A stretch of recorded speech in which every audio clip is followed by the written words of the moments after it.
Home Studio, le retour du comeback. En HD Remix 2.7, Remaster Origin Rebirth, Limited GOTY Edition.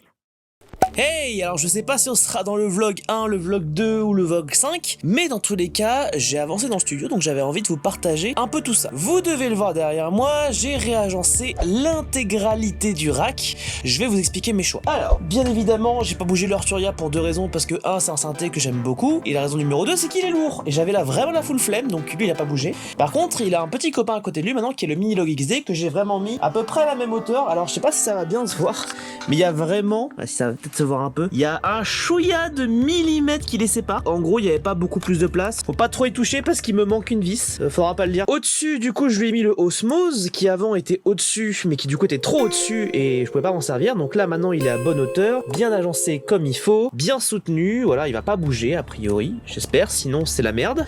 Le Microkorg qui, pour ceux qui étaient là depuis le très début de ma chaîne, c'est un de mes premiers synthés et je l'aime beaucoup. Donc je l'ai réagencé. Et pareil, vous voyez que là, on peut pas faire plus proche. Et il y a deux nouveaux qui se sont mis là, donc il y a le Poly-D et le Monopoly de chez Behringer qui avant étaient ici, mais vu que j'ai un rack et que j'ai envie de le compléter vraiment jusqu'au bout, et ben je les ai tous mis là, ce qui me permet d'avoir globalement tous mes synthés sauf un qui pour le moment est là. Et également un autre synthé qui est là, qui ira du coup juste au-dessus.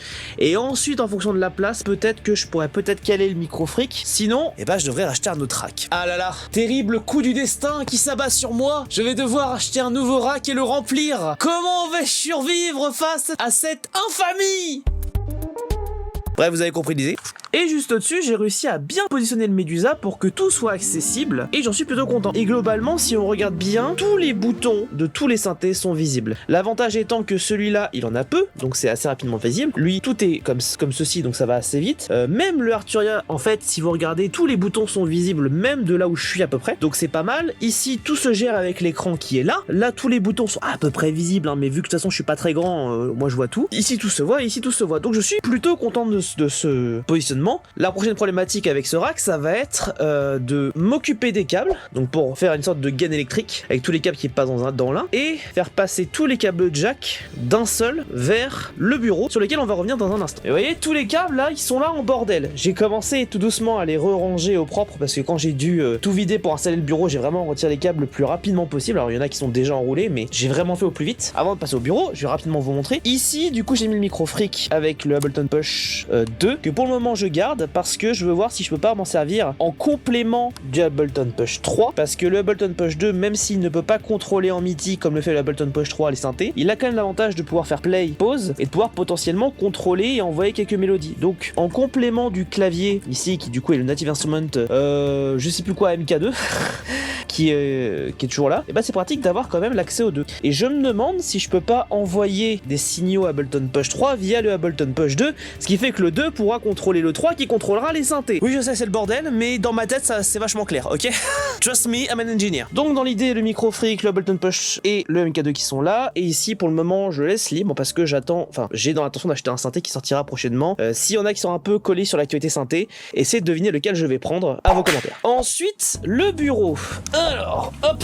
Donc ça a pas mal avancé. Alors, comme vous voyez, c'est encore un peu le bazar parce que je suis en train de mettre en place un nouveau truc. Mais dans l'idée, le positionnement est fonctionnel. C'est-à-dire que là, j'ai mis mon préampli et mon compresseur qui servent pour aller avec ce micro là. Ici du coup j'ai le Kodamo Essence FM qui me sert du coup en tant que synthé. Ici j'ai laissé de la place pour un rack qui viendra s'ajouter plus tard, mais bien plus tard. Donc maintenant il y a une plaque pour cacher la misère. Bon, comme d'hab, le Ableton Push 3, tout ça, et mon petit fader MIDI que vous avez vu dans une vidéo, je sais plus laquelle, mais si on retrouvera l'extrait.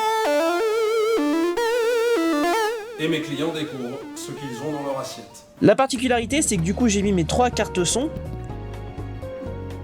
Donc la carte son principale et les deux qui sont reliés en ADAT, donc j'ai 32 entrées totales, donc ça c'est vraiment le top, j'aurais pas besoin a priori de nouvelles entrées. Vous allez me dire, mais pourquoi t'as besoin d'autant d'entrées? Ce micro, j'ai mes guitares, je compte prendre un micro, ça fera 3 entrées, et ensuite sur tous ces synthés là, et ben il y en a qui vont se brancher en stéréo, et du coup il va y avoir parfois une entrée ou parfois 2. Donc ça va assez vite, hein, parce que si celui-là, je veux le brancher en 2 entrées, bah on est à 2, celui-là 2, donc 4, 6, 8. Avec ça et ça, on est à 10. Donc on est à 10 plus 1, 2, 3. Donc 13, 14. Et dans le futur, je compte peut-être acheter d'autres synthés. Et ah oui, il y a le Kodamo. Donc on est déjà à 16 entrées. Il me reste encore 16 entrées de marge. Dans l'idée, j'ai préféré optimiser en prenant le plus d'entrées possible, en anticipant le fait que je vais avoir d'autres synthés. Et en plus, j'ai oublié celui qui est tout en bas là.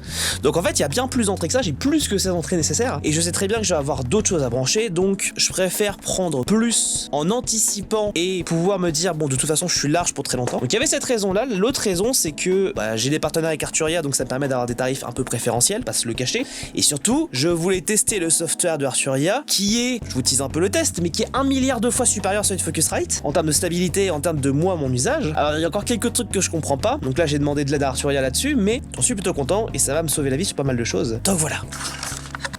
Autre point, donc vous voyez qu'ici j'ai ma console qui me permet de contrôler mes flux vidéo, qui pour le moment est posée là, en tout cas qui restera là a priori parce que je vais faire venir des entrées par ici, bref, et que, je sais plus si je vous l'avais dit dans la vidéo d'avant, mais du coup j'ai libéré ici, j'ai libéré en fait le truc à clavier, je vais y arriver, qui du coup maintenant est là, et ça me permet du coup de profiter, enfin ce qui m'oblige du coup à mettre la thème mini ici pour pouvoir le poser quelque part, parce que j'ai besoin quand même qu'il soit contrôlable, et en vrai c'est pas plus mal, parce que ça fait vraiment, ça fait pas moche, ça prend de la place, mais pas tant que ça, et je me sers pas vraiment de ce côté là, donc je m'en fiche. Donc on a mes 3 cartes. On a ici également le Mio XL que j'ai assez peu utilisé l'année dernière mais que je vais vraiment réutiliser cette année, qui va me servir en reliant la Ableton Push à contrôler tous les synthés qui sont là uniquement depuis mon poste de contrôle. Ça c'est l'objectif, on va voir si ça marche et si j'ai pas de problème. Également une multiprise qui est ici et j'ai mis des trucs en brosse que vous pouvez voir ici pour cacher un peu les câbles et que ça fasse plus joli. Dites-moi dans les commentaires ce que vous en pensez, moi j'aime bien. Également je vous avais pas tenu au courant mais du coup vous avez dit qu'un de mes écrans avait pété donc j'en ai racheté un. Je ne sais pas pourquoi mais je l'ai pété. Donc c'est le OLED G9 de chez Odyssey que j'ai payé en plusieurs fois parce qu'il est très cher, mais surtout que je voulais un écran très large parce que dans l'idée, je vais peut-être me débarrasser de celui-là pour avoir uniquement un seul grand écran qui sera du coup dans la continuité des enceintes dont on va parler juste après, et ça me permettrait peut-être d'avoir une caméra au-dessus ou en tout cas de libérer de l'espace, peut-être que je mettrai une télé au fond, j'en sais rien encore, mais en tout cas,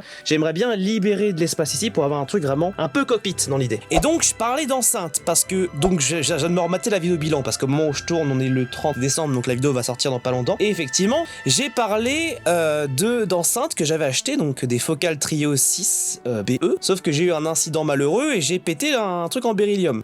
Normalement ça devrait aller assez vite, ça va me coûter quand même 300 balles, mais dans tous les cas je devrais avoir assez rapidement la nouvelle pièce et du coup je vais pouvoir remettre en place les enceintes, ce qui me permettra d'enfin profiter du setup complet, et en attendant je bosse en fait avec un casque et c'est pas plus mal des fois. Voilà globalement comment ça avance. Qu'est-ce qui me reste à faire concrètement et que je vais faire là maintenant? Déjà on va commencer par mettre les flux vidéo ici, donc j'ai 2 caméras à brancher, une qui est là et une qui est juste là, qui seront les 2 premiers flux qui vont me permettre de tester que tout fonctionne bien. Ensuite j'ai quelques trucs USB, notamment ce petit hub USB qu'il faut que je rebranche, et on va tout remettre en place pour que, on va dire, toute la partie informatique fonctionne. Ensuite, je suis là pour vous aider. Ah putain, ta gueule. Tous les câbles jack d'une seule traite derrière, pour ensuite faire une belle gaine pour pouvoir avoir un truc un peu clean. J'ai un bordel de câbles derrière là, donc pas mal de boulot en perspective. Là l'idée c'est qu'on est un peu le week-end, donc je voudrais en profiter pour avancer un petit peu, et surtout j'ai envie que là tout ce qui est sur le bureau et tout ce qui est entre guillemets à peu près à dispo fonctionne. Après le reste on verra en fonction de si j'ai bien fait tous mes branchements correctement, mais voilà, c'est à peu près l'idée. Maintenant vous allez pouvoir voir tout ce que je fais avec une super musique qu'on a choisi ici, et moi je vais commencer à mettre au boulot parce qu'il y a un peu de boulot.